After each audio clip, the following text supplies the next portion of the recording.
I'm going to speak today about the relationship between science and human values. Now, it's generally understood that questions of morality, questions of good and evil and right and wrong, are questions about which science officially has no opinion. It's thought that science can help us get what we value, but it can never tell us what we ought to value. And consequently, most people, I think most people probably here, think that science will never answer the most important questions in human life. Questions like what is worth living for, what is worth dying for, what constitutes a good life. So I'm going to argue that this is an illusion, that the separation between science and human values is an illusion, and actually quite a dangerous one at this point in human history. Now, it's often said that science cannot give us a foundation for morality and human values because science deals with facts, and facts and values seem to belong to different spheres. It's often thought that there's no description of the way the world is that can tell us how the world ought to be. But I think this is quite clearly untrue. But values are a certain kind of fact. They are facts about the well-being of conscious creatures. Why is it that we don't have ethical obligations toward rocks? Why don't we feel compassion for rocks? It's because we don't think rocks can suffer. And if we're more concerned about our fellow primates than we are about insects, as indeed we are, it's because we think they're exposed to a greater range of potential happiness and suffering. Now, the crucial thing to notice here is that this is a factual claim. This is something we could be right or wrong about. I mean, if we've misconstrued the relationship between biological complexity and the possibilities of experience, well, then we could be wrong about the inner lives of insects. Okay, and there is no notion, no version of human morality and human values that I've ever come across that is not at some point reducible to a concern about conscious experience and its possible changes. I mean, even if you get your values from religion, even if you think that good and evil ultimately relate to conditions after death, either to an eternity of happiness with God or an eternity of suffering in hell, you are still concerned about consciousness and its changes. And to say that such changes can persist after death is itself a factual claim, which, of course, may or may not be true. Now, to speak about the conditions of well-being in this life for human beings, we know that there's a continuum of such facts. We know that it's possible to live in a failed state, where everything that can go wrong does go wrong, where mothers cannot feed their children, where strangers cannot find the basis for peaceful collaboration, where people are murdered indiscriminately. And we know that it's possible to move along this continuum towards something quite a bit more idyllic, I mean, to a place where a conference like this is even conceivable. And we know that there are right and wrong answers to how to move in this space. Would adding cholera to the water be a good idea? Well, probably not. Would it be a good idea for everyone to believe in the evil eye so that when bad things happen to them, they immediately blame their neighbors? Probably not. There are truths to be known about how human communities flourish, whether or not we understand these truths. And morality relates to these truths. So in talking about values, we are talking about facts. Now, of course, our situation in the world can be understood at many levels. There's from the level of the genome on up to the level of economic systems and political arrangements. But if we're going to talk about human well-being, we are of necessity talking about the human brain, because we know that our experience of the world and of ourselves within it is realized in the brain, whatever happens after death. Even if the suicide bomber does get 72 virgins in the afterlife, in this life, his personality, his rather unfortunate personality, is the product of his brain. Okay, and so the contributions of culture, if culture changes us, as indeed it does, it changes us by changing our brains. And so therefore, whatever cultural variation there is in how human beings flourish can, at least in principle, be understood in the context of a maturing science of the mind, neuroscience, psychology, etc. So what I'm arguing is that values reduced to facts about the conscious experience of conscious beings, and we can therefore visualize a space of possible changes in the experience of these beings. And I think of this as a kind of moral landscape with peaks and valleys that correspond to differences in the well-being of conscious creatures, both personal and collective. And one thing to notice is that perhaps there are states of human well-being that we rarely access, that few people access, and these await our discovery. Perhaps some of these states can be appropriately called mystical or spiritual. Perhaps there are other states that we can't access because of how our minds are structured, but other minds possibly could access them. Now, let me be clear about what I'm not saying. I'm not saying that science is guaranteed to map this space, or that we will have scientific answers to every conceivable moral question. I don't think, for instance, that you will one day consult a supercomputer to learn whether you should have a second child, or whether we should bomb Iran's nuclear facilities, or whether you can deduct the full cost of TED as a business expense. But if questions affect human well-being, then they do have answers, whether or not we can find them. And just admitting this, just admitting that there are right and wrong answers to the question of how humans flourish, will change the way we talk about morality, and will change our expectations of human cooperation in the future. And for instance, there are 21 states in our country where corporal punishment in the classroom is legal, where it is legal for a teacher to beat a child with a wooden board hard, raising large bruises and blisters and even breaking the skin. And hundreds of thousands of children, incidentally, are subjected to this every year. The locations of these enlightened districts, I think, will fail to surprise you. We're not talking about Connecticut. And the rationale for this behavior is explicitly religious. The creator of the universe himself has told us not to spare the rod lest we spoil the child. This is in Proverbs 13 and 20 and I believe 23. But we can ask the obvious question, okay, is it a good idea, generally speaking, to subject children to pain and violence and public humiliation as a way of encouraging healthy emotional development and good behavior? Okay, is there any doubt that this question has an answer and that it matters? Now, many of you might worry that the notion of well-being is truly undefined and seemingly perpetually open to be reconstrued. And so then how, therefore, can there be an objective notion of well-being? Well, consider by analogy the concept of physical health. I mean, the concept of physical health is undefined, as we just heard from Michael Spector. It has changed over the years. When this statue was carved, the average life expectancy was probably 30. It's now around 80 in the developed world. There may come a time when we meddle with our genomes in such a way that not being able to run a marathon at age 200 will be considered a profound disability. You know, people will send you donations when you're in that condition. Notice that the fact that the concept of health is open, genuinely open for revision, does not make it vacuous. Okay, the distinction between a healthy person and a dead one is about as clear and consequential as any we make in science. Now, another thing to notice is there may be many peaks on the moral landscape. There may be equivalent ways to thrive. Okay, there may be equivalent ways to organize a human society so as to maximize human flourishing. Now, why wouldn't this undermine an objective morality? Well, think of how we talk about food. I would never be tempted to argue to you that there must be one right food to eat. There's clearly a range of materials that constitute healthy food. But there's nevertheless a clear distinction between food and poison.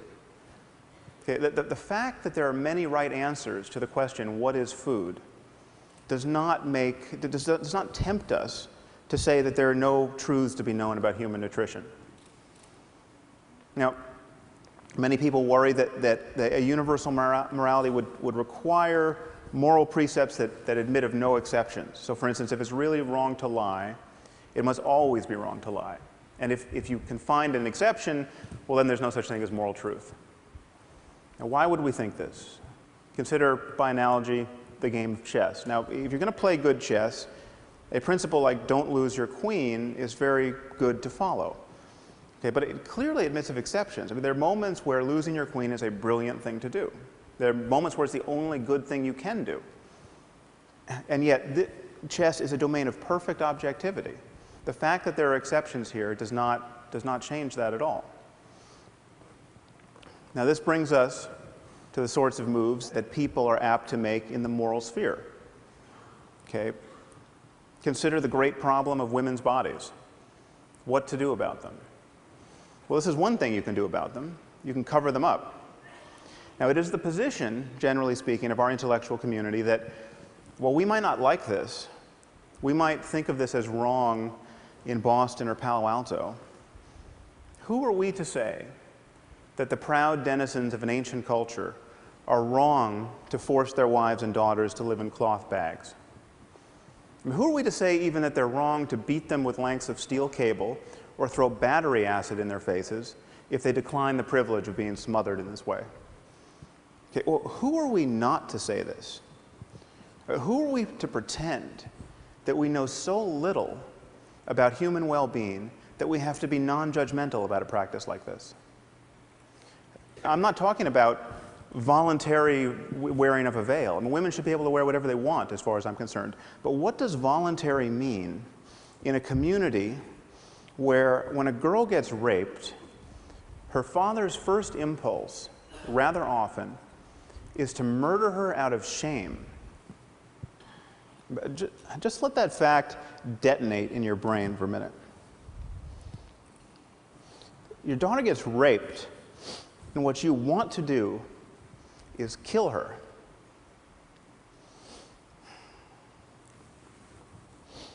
What are the chances that represents a peak of human flourishing? Now, to say this is not to say that we have got the perfect solution in our own society.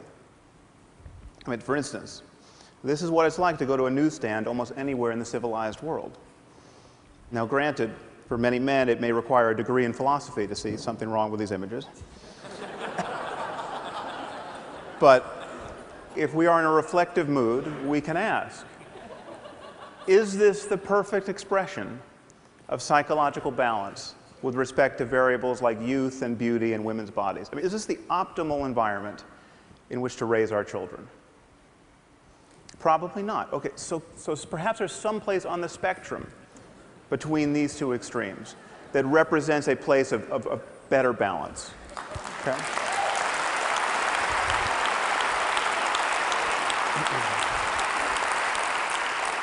But perhaps there are many such places. I mean, again, given other changes in human culture, there may be many peaks on the moral landscape. But the thing to notice is that there'll be many more ways not to be on a peak. Now, the irony, from my perspective, is that the only people who seem to generally agree with me and who think that there are right and wrong answers to moral questions are religious demagogues of one form or another. And of course, they think they have right answers to moral questions because they got these answers from a voice in a whirlwind. Okay, not because they made an intelligent analysis of the causes and condition of human and animal well-being. And in fact, the endurance of religion as a lens through which most people view moral questions has separated most moral talk from real questions of human and animal suffering. This is why we spend our time talking about things like gay marriage and not about genocide or nuclear proliferation or poverty or any other hugely consequential issue. But the demagogues are right about one thing. We need a universal conception of human values. Now, what stands in the way of this? Well, one thing to notice is that we do something different when talking about morality, especially secular, academic, scientist types. When talking about morality, we value differences of opinion in a way that we don't in any other area of our lives. So, for instance, the Dalai Lama gets up every morning meditating on compassion, and he thinks that helping other human beings is an integral component of human happiness. Okay, on the other hand, we have someone like Ted Bundy. Ted Bundy was very fond of abducting and raping and torturing and killing young women. Okay, so we appear to have a genuine difference of opinion about how to profitably use one's time. Okay. Most Western intellectuals look at this situation and say, well, there's nothing for the Dalai Lama to be really right about, or for Ted Bundy to be really wrong about, that admits of a real argument that potentially falls within the purview of science. Okay, that he likes chocolate, he likes vanilla. There's nothing that one should be able to say to the other that should persuade the other. Now notice that we don't do this in science. On the left you have Edward Witten. He's a string theorist. If you ask the smartest physicists around, who's the smartest physicist around, in my experience, half of them will say Ed Witten. The other half will tell you they don't like the question. So, what would happen if I showed up at a physics conference and said string theory is bogus? You know, it doesn't resonate with me, it's not how I choose to view the universe at the smallest scale, I'm not a fan. Okay, well, nothing would happen because I'm not a physicist. I don't understand string theory. I'm the Ted Bundy of string theory. Okay? I wouldn't want to belong to any string theory club that would have me as a member. Okay? But this is just the point. Okay? Whenever we are talking about facts, certain opinions must be excluded. That is what it is to have a domain of expertise. That is what it is for knowledge to count. How have we convinced ourselves that in the moral sphere there is no such thing as moral expertise, or moral talent, or moral genius even? How have we convinced ourselves that every opinion has to count? How have we convinced ourselves that every culture has a point of view on these subjects worth considering? Does the Taliban have a point of view on physics that is worth considering? No. Okay. How is their ignorance? How is their ignorance any less obvious on the subject of human well-being?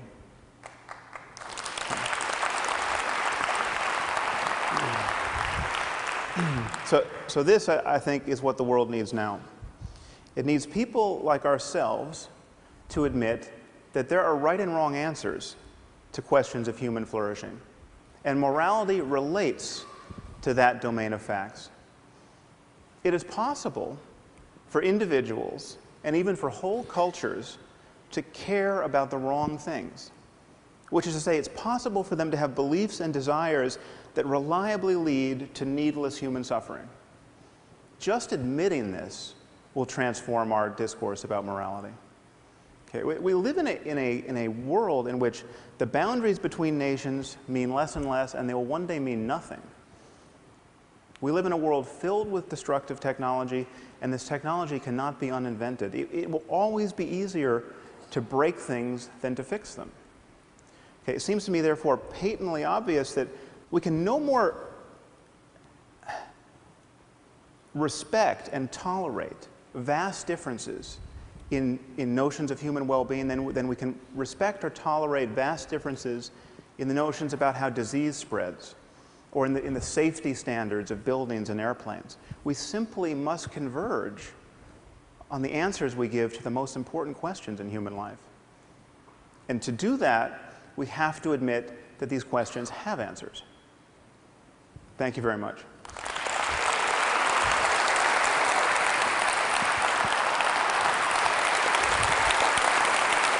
Thank you.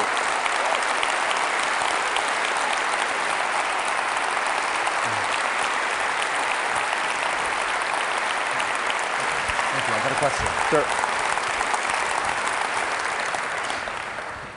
So, some combustible material there. Yeah. Whether in this audience or people elsewhere in the world hearing some of this may well be doing the screaming with rage thing after as well, some of them. Language seems to me is really important here. When you're talking about the veil, you're talking about women dressed in cloth bags. You know, I've lived in the Muslim world, spoken with a lot of Muslim women, and some of them would say something else. They would say, no, you know, this is a celebration of female specialness. It helps build that, and it's an expression, it's a result of the fact that, and this is arguably a sophisticated psychological view, that male lust is not to be trusted. Right. I mean, can you engage in a conversation with that kind of woman without seeing kind of cultural imperialist? Yeah, well, I think this is, I tried to broach this in a sentence watching the clock ticking, but the question is, what is voluntary in a context where men have certain expectations and certain, and you're guaranteed to be treated in a certain way if you don't veil yourself. And so if anyone in this room wanted to wear a veil or a very funny hat or tattoo their faces. Or, I mean, I think we should be free to voluntarily do whatever we want, but we have to be honest about the constraints that these women are placed under. And so I think we shouldn't be so eager to always take their word for it, especially when it's 120 degrees out and you're wearing a full burqa.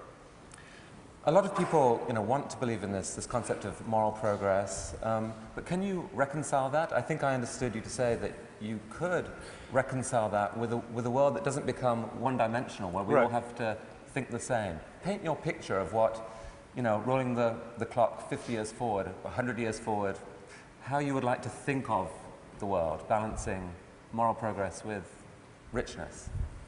Well, I think once you admit that we are on path toward understanding our minds at the level of the brain in some important detail, then you have to admit that we are going to understand all of the positive and negative qualities of ourselves in much greater detail. So we're going to understand positive social emotion, like empathy and compassion. And we're going to understand the factors that encourage it, whether they're genetic, whether they're how people talk to one another, whether they're economic systems. And insofar as we begin to shine light on that, we are inevitably going to converge on that fact space. I mean, so everything is not going to be up for grabs. It's not going to be like, veiling my daughter from birth is just as good as teaching her to be confident and well-educated in the context of men who do desire women. So I mean, I don't think we need an NSF grant to know that compulsory veiling is a bad idea. But at a certain point, we're going to be able to scan the brains of everyone involved and actually interrogate them. I mean, do people love their daughters just as much in these systems? And I think they're clearly right answers to that. And if the results come out that actually they do, are you prepared to shift your instinctive current judgment on some of these issues? Well, yeah, modulo one obvious fact that you can love someone in the context of a truly delusional belief system, so that you can say, like, because I knew my gay son was going to go to hell if he found a boyfriend, I chopped his head off, and that was the most compassionate thing I can do. If you get all those parts aligned, yes, I think you could probably be feeling the emotion of love. But again, then we have to talk about well-being in a larger context. And it's all of us in this together. It's not one man feeling ecstasy and then blowing himself up on a bus. Sam, this is a conversation I would actually love to continue for hours. We don't have that, but maybe another time. Thank you for coming to TED. Really an honor. Thank you. Thank you.